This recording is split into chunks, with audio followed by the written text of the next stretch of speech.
প্রিয় শিক্ষার্থী বন্ধুরা, মেন্টাল এবিলিটির বা মানসিক দক্ষতার এই ধরনের প্রশ্ন বিসিএস, পুলিশের, এসআই, ডিফেন্সের আইএসএসবি পরীক্ষায় প্রায়ই এসে থাকে। এগুলো এই তিনটি পরীক্ষার জন্য একটা হট টপিক বলতে পারেন, কারণ হচ্ছে এই তিনটি পরীক্ষায় মানসিক দক্ষতা নানাভাবে যাচাই করা হয়। ঠিক আছে, ইভেন ভাইভাতে পর্যন্ত আপনাকে এই ধরনের প্রবলেম দিতে পারে। ঠিক আছে, খেয়াল করেন এটা কিভাবে সমাধান করবেন। প্রথম প্রশ্নটা কি বলছে, নিচের চিত্রে কয়টি বর্গক্ষেত্র আছে। এটা 34তম বিসিএস এসেছে। ঠিক এই প্রশ্নটাকে একটু মডিফাই করে প্রশ্নটা দিয়েছে। দেখেন, উদ্দীপক ঠিকই আছে, জাস্ট প্রশ্নটা চেঞ্জ করে দিয়েছে। নিচের চিত্রে কয়টি আয়তক্ষেত্র ও বর্গক্ষেত্র আছে।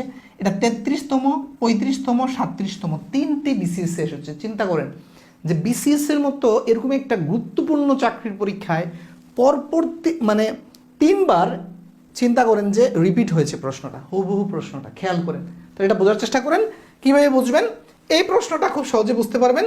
এটা কি বলছে যে এখানে কয়টি বর্গক্ষেত্র আছে। খেয়াল করেন, আপনি দেখে বোঝা যাচ্ছে যে এই যে এইটা একটা বর্গক্ষেত্র, তাহলে এখানে একটা বর্গক্ষেত্র, সেমভাবে এখানে একটা বর্গক্ষেত্র, এই জায়গায় একটা বর্গক্ষেত্র। ওকে, আর এই সবটা মিলিয়ে একটা বর্গক্ষেত্র। কারণ বর্গক্ষেত্র মোট কয়টা হলো? 5টা। তার মানে এটা উত্তরটা সহজ। এখন এখানে আসেন, এখানে কয়টা বর্গক্ষেত্র আছে এইটা একটু বুঝতে অনেকের কষ্ট হবে। খেয়াল করেন, এইটা বুঝতে অনেকের একটু কষ্ট হবে।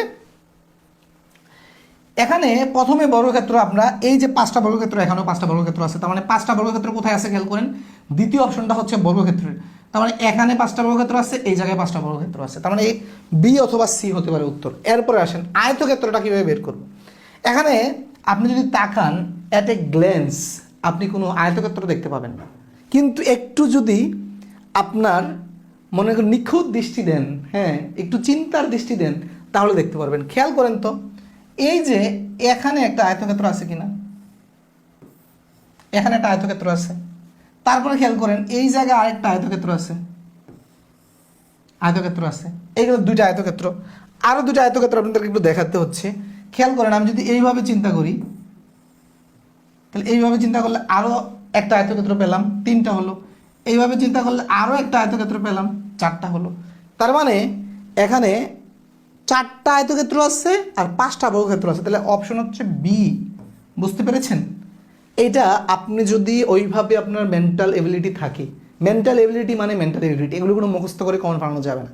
ঠিক আছে, আপনার যদি মেন্টাল এবিলিটি থাকে, আপনি পরীক্ষার হলে এগুলো 5 সেকেন্ডে উত্তর করা যায়, 5 সেকেন্ডে। ঠিক আছে, এখানে একটা বিষয় আছে, যদি এই ধরনের চিত্রের মানে খুব কঠিন প্রবলেম দেয়, ঠিক আছে, এই ধরনের এরকম প্রশ্ন আসে, আমি দেখেছি।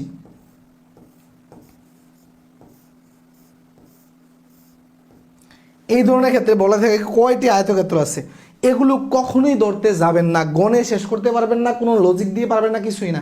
এগুলো জাস্ট আপনি স্কিপ করবেন, কারণ সর্ব জানতে হওয়া দরকার নাই, পরীক্ষায় সব পারতে হয় না। বিসিএসে 200টা এমসিকিউর ভিতরে এ যাবৎকালে 130-এর উপরে কখনোই কাটমার্ক করছে বলে আমার জানা নাই। হ্যাঁ, আপনি 70টা প্রশ্ন বাদ দিতে পারবেন।